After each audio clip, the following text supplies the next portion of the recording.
टमाटर महंगे, टमाटर महंगे, ओए आलू महंगे, साडा हक, साडा हक,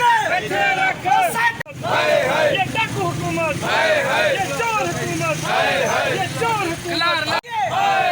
टमाटर महंगे, घी महंगा, खीरे महंगे, बैंगन महंगा, शिमला महंगी, हुकूमत महंगी, बगैरत हुकूमत, कंजर हुकूमत, चोर हुकूमत, डाकू हुकूमत। लो अपना निजाम सोच लो, अपना अपना अपना सब हुकूमतें जो पहले आई हैं, गरीब की चोर हुकूमतें, गरीब को फांसी वाली देने वाली हुकूमतें। साडा हक, साडा हक, साडा हक, साडा हक महंगे, ये कंडे महंगे, ये सब्जी महंगी, ये खीरे महंगे, ये बैंगन महंगे। देने वाली हुकूमत, गरीबों को फांसी देने वाली हुकूमत, गरीबों को फांसी देने वाली हुकूमत। बैंगन महंगा, शिमला महंगी, हुकूमत महंगी, बगैरत हुकूमत, कंजर हुकूमत, चोर हुकूमत, डाकू हुकूमत। चोर हुकूमत, चोर हुकूमत, चोर हुकूमत,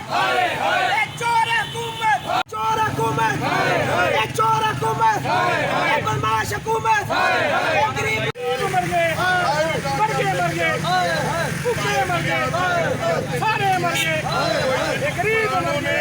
आसमानों की बातें करने लग गए, ये बैंगन का रेट देख रहे 250 रुपए किलो, ये तोरी देख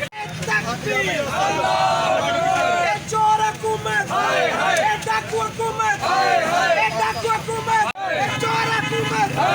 और सब्जियां महंगियां, और सब्जियां महंगियां, और दालें महंगियां। ये हमारी तरफ से मर जाए, इनके बच्चे मर जाए, इनको किसी गरीब की तकलीफ का पता नहीं है, किसी गरीब की तकलीफ का अंदाजा नहीं है।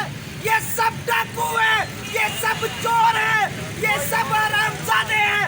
साडा हक, और साडा हक, और तेल महंगा, और सब्जी महंगी, और सब्जी महंगी, और दाल महंगी, और शिमला महंगी, और शिमला महंगी, ये डाकू सस्ता